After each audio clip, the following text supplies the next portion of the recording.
Alam po ninyo yung mga nangyayari ngayon,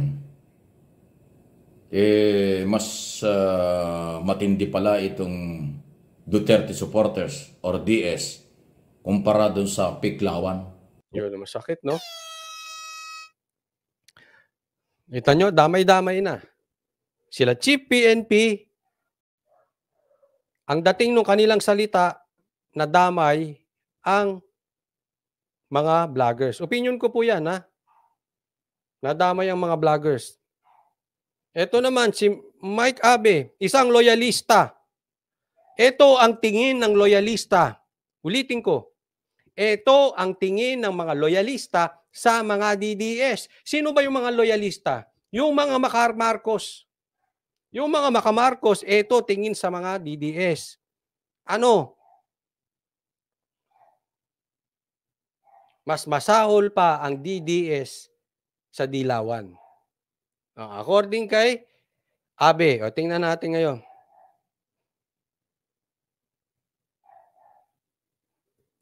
O yung lehitimong oposisyon na Liberal Party at kanyang followers. Kasi yung mga dilawan kung tawagin ng araw, ang kanilang mga isyong binabanggit, hindi personal tungkol sa gobyerno at tungkol sa mga programa ng gobyerno na ayaw nila o tinututulan nila. Doon sila nakapokus. Itong DDS, karamihan ay personal interest. Isa pa ito. Itong mga DDS, karamihan, personal ang atake. Parang personal kasi yung panahon ni PRRD, binabanatan daw si PRRD tungkol sa gobyerno. Itong mga DDS personal. Ito rin na panawagan sa mga vloggers.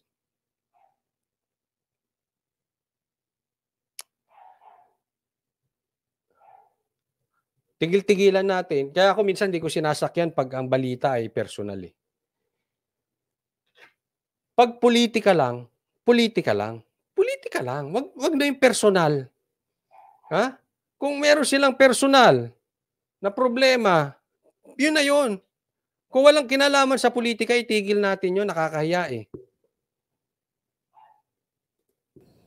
Personal na issue ang ginagawa. Kaya tinuturing ko sa akin pong analysis at opinion, mas masahol, mas matindi itong DS or DDS kumpara sa legitimate na oposisyon na dilawan kung tawagin o piklawan. Kasi yung dilawan, piklawan, nung nakaraang mga panahon at ngayon, issue lang ang kanilang tinatalakay. Walang personal. Walang galaw na pagpapabagsak sa gobyerno. Excuse me sir, hindi po lahat. And I don't think DDS yung gumagawa ng personal na content sa mga politiko. I don't think DDS yun. Baka loyalista yun. Baka kasamahan mo yun. Dati. Isipin mo, loyalista nagsasalita, nagbibintang sa DDS, baka mamaya, kapwa mo loyalista rin yan. Diba? Dati. Nagbagong buhay na daw. Hindi natin alam.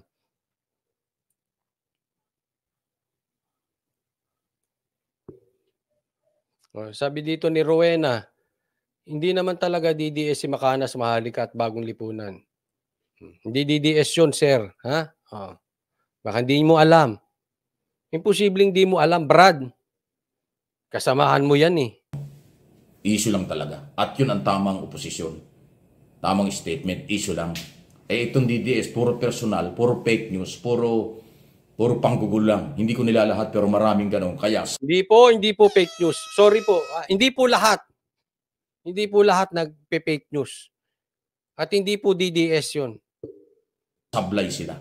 Tapos iniwan pa ni Duterte dahil doon sa press conference sinabi niya wala siyang kinalaman dyan sa mga naglalabas ang balitang niya. Lalo na destabilization. Pati yung ICC, okay lang pala sa kanya. Takot yung mga DDS. Ano yun? Ay, naloko na. Yan ang sinasabi ko, di ba? Yan yung dinidiscuss natin ng ilang araw na meron tayong kakulab. Naiikot ko kasi yung mga iba eh. Lalong-lalo na, ang iniikot ko ngayon yung mga loyalista. Ano ba ang mga galawan ng loyalista? Galit sila sa Duterte. Galit. Ngayon, nadamay pa DDS. Kami nga mismo ayaw namin nung sigaw ng video eh. Anong punto niya dito? Oh, yung fake news na video. Kaya nga sana, kung talaga may video, ilabas nyo na kasi para hindi nadadama yung mga DDS eh. Ngayon, kung hindi nyo pa plano ilabas, just shut up. O ngayon, kasalanan ng DDS. Eh sino bang sumisigaw noon? Loyalista, di ba? Brad, hindi po DDS yung mga yon. So magbago na kayo, bagong taon, 2024. Lumabas na naging kahiya-hiya lang kayo dahil yung mga pinagsasasabi, sarili lang pala yung interpretation, sarili nyong galaw para lang magalit ang taong bayan sa gobyerno. Hindi naman nagalit ang taong bayan, kayo lang ang galit. Kasi ang taong bayan ay matitino, ang taong bayan ay professional, ang militar at police professional, ang mga negosyante ay pabor sa gobyerno, ayaw ng gulo. Tama yun. Kaya sablay na sablay po yung mga DDS, vloggers at mga ibang supporters. Hindi ko nila lahat pero marami sa kanila sablay. Yan, linisin mo. Hindi lahat. At hindi DDS yung mga yon. Ulitin natin ha. Maliwanag. Dahil sila iniwan sa ere ni dating Pangulong Duterte. Saan kayo ngayon pupulutin? At dahil dyan, ang ating challenge ngayon sa PNP General Acorda, gawin mo na ang dapat mong gawin. As PNP Director General, bilang pulis, ang pulis to serve and protect. So protektahan mo ang taong bayan, then imbestigahan mo. Kasi ang trabaho sa to serve and protect ng PNP ay investigasyon. So magfile na kayo ng kasong sedisyon laban sa mga nagugulong mga kung sino-sino dyan. Nag-file na po. Pag nagkaroon ng warrant of arrest, hulihin sila ng bailable offense yan. So hindi sapat ang warning. Although ang utos ni General Acorda ay hanapin. So hindi nyo makikita yung mga yan. Magtatago na yung mga yan. Kanya-kanyang palusot na eh. Mag-file na kayo ng kaso din sa kahanapin. Hindi magtatago yun si Macanas. General yun eh. Haharapin niya ang batas. General yun, matapang yun. Haharapin nun ng batas. At may proof siya. So kaya niyang patunayan yun sa korte. Meron siyang ebidensya. Pero hindi po DDS yun. Inulit ko lang. May warrant of arrest. Yan ang idea natin. Yan ang tamang proseso. Sa ngayon, magtatakbuhan na yung mga yan. Magtatago na yung mga yan sa lungga. Hindi! Mga bahag na nga ang bundot ang sabi ko isang araw. Mga nagtatago na yung mga yan. Mga takot na dahil nga ang sedition ay mabigat na kaso. Okay? Ano pang ibang balita? Ayan, tama yan. Yung mga personal na issue, di ba? Yung mga nami-personal na mga issue, dapat to talagang kasuhan. Pag hindi legitimate ang issue, dapat papanagutin. Kasi may mga batas tayo. Huwag kayong magulat. Matatindi po yung ating mga batas. Yung implementation lang medyo mabagal, dapat palakasin ito. Okay? Kung meron kayong problema sa pera ng taong bayan, dati ko na sinabi yan, nakaraang taon pa, magpunta kayo sa mga kinaukulan, hindi sa social media. Ang social media at saka media, hindi korte. Pag meron kayong pagdududa sa paggastos ng ating pera, punta kayo sa COA. Humingi kayo ng record.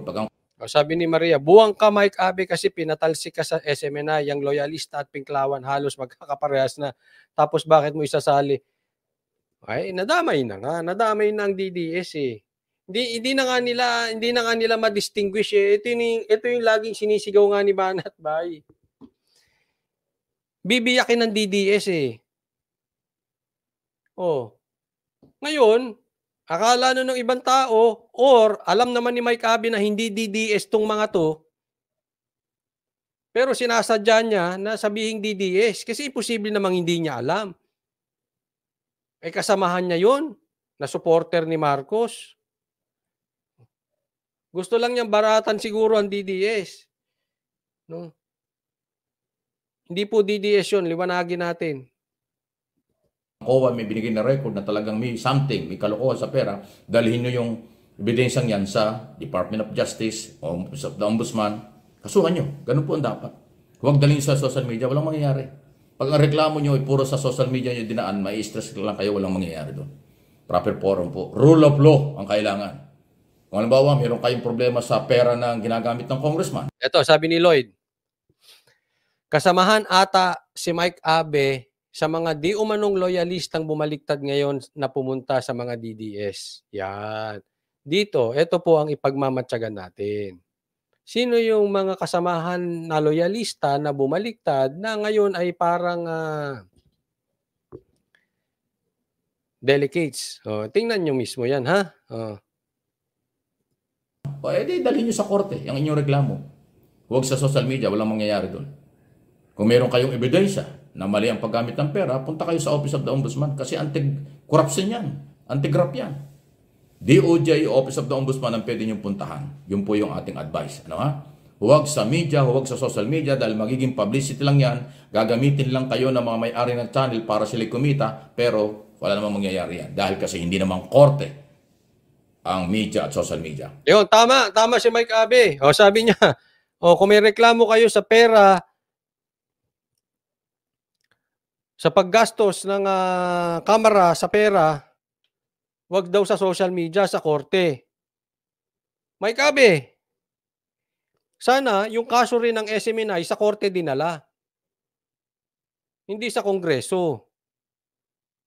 Kasi nga hindi nga makasagot eh. Sila ka Eric doon eh. Kung sa husgado yan, sa korte yan dinala, makakasagot. Yun ang punto natin kanina pa eh. Kahit kay Makanas, tama yun eh. Maganda nga sa korte nang makasagot. Saan dinala yung kaso ng SMNI? Sa NTC, suspended agad. Walang due process. Bakit? Hindi narinig boses nila basta may suspension. Saan dinala? Sa MTRCB. Walang due process. Hindi nakasagot, hindi nakapagsalita. Suspendido agad. Saan dinala? Sa Kamara. Kinulong, na contempt. Muntik pang hindi makapagpasko sa pamilya sila ka Eric. Hindi sila nakasagot. Walang due process. Kaya nga maganda sa korte, wag po kayo magagalit pagka sinabi na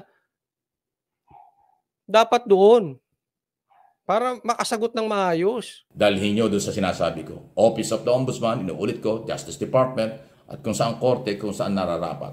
Pero ang pinakamaganda niyan, magpunta kayo sa COA. Commission on Audit. Yan po ay independent body. Yan ang may sasabi kung may problema o wala ang paggamit ng pera. Tama o mali ang paggamit ng pera ng lahat ng ahensya ng gobyerno, local or national. Lagi kayo nagdududa sa pera ng Kongreso, Siyempre. Siyempre. Pambira ka naman, Mike Abe. Alam mo, kasama sa trabaho ng mga politiko na busisiin yung pera ng taong bayan. Pera ng taong bayan, kaya nga sabi ng korte, eto jurisprudence po to, court decision. Hindi dapat balat sibuyas ang ating mga politiko. Huwag niyong pagbawalan ang social media na sila ay maglabas ng kanilang opinyon. As long as it's opinion at hindi sila nagbabalita ng fake news. At kung sila ay magbabalita, merong ebidensya. Dapat ganun.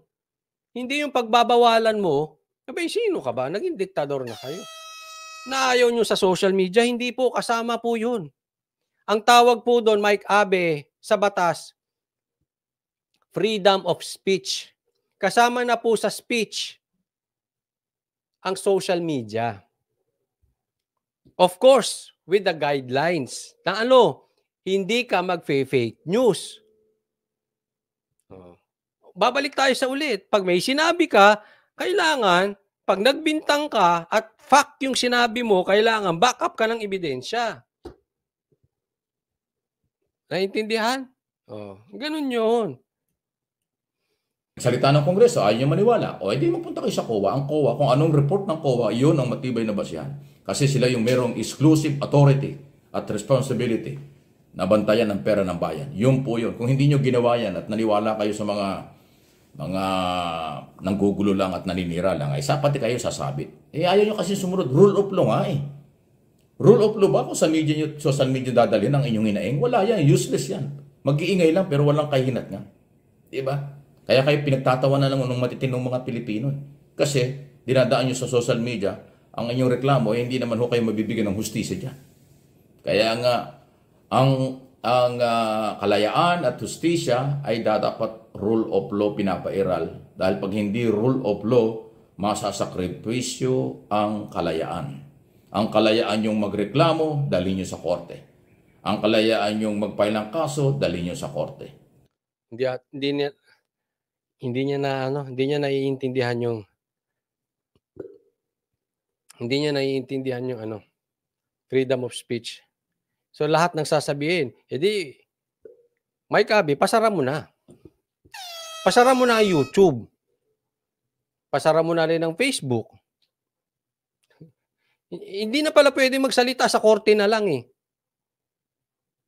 Kung lahat sa korte, mauubos ang oras ng korte sa pag-solve na, kulang na nga ang mga husgado natin eh. Kulang na sila. Babahain mo pa. Hindi ko sinasabing tama magpakalat ng fake news ha. Pero may pagkakataon at dapat makapagsalita ka sa social media. Mike Abby, hindi po to 1990s o 1970s, 1980s na binubusalan ng bibig. Wala na po tayo sa dictatorship. Panahon na po ito ng 2024. Social media na po. Oh.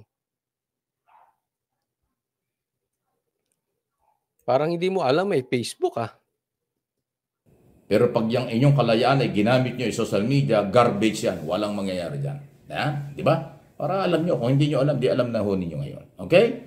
So, ano pa itong ibang mga balita? Dahil ngayon po ay bagong taon, recess pa rin ang Kongreso, sa third week ng ngayong January, ay magsisimula na po ulit sila at balik ang mga public hearing na mga nabiting public hearing noong nakaraang taon 2023. Yung tungkol sa prangkisa ng SMNI, itutuloy po ang hearing yan.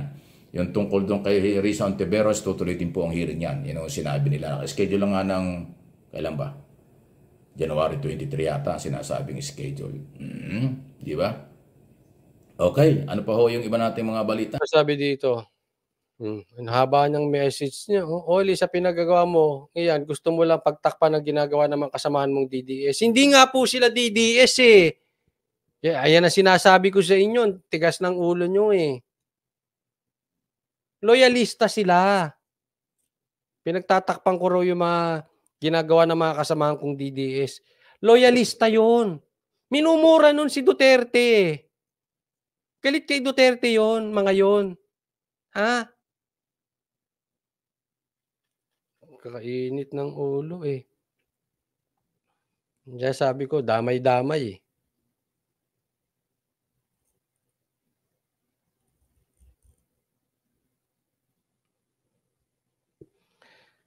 Katming Soon, ang kulit mo, loyalista mga yon. Loyalist. Alam mo, eto na masakit sa atin. Nahihirapan na yung taong bayan. Kasi sa isang banda, nauunawaan ko sila eh. Grabe yung galit nila sa gobyerno. So, yung galit nila, may gusto silang marinig.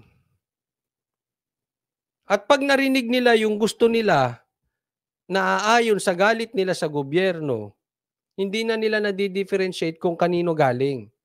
Kung galing ba sa loyalista, na supporter ni Marcos dati, na nagbago now, ewan natin, o doon sa mga DDS na talagang sumuporta kay Duterte dati pa.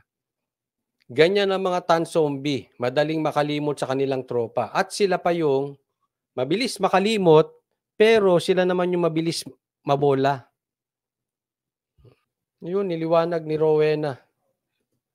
Maliwanag po, inuulit ko, si Maharlika, Bagong Lipunan at General Macanas, mga loyalista yan. Hindi po yan DDS. Sinisiraan nila si PRRD nung nasa pwesto. Siya, I know, nanonood ako sa kanila noon. Sabi yan ni Rowena. Ingat po tayo. Ha? Hindi ko po pinagsasabi na sila ay for the views. tingnan po ninyo, ha? Kailangan lang ma-distinguish ninyo. Okay, may punto si Rowena Bernardo.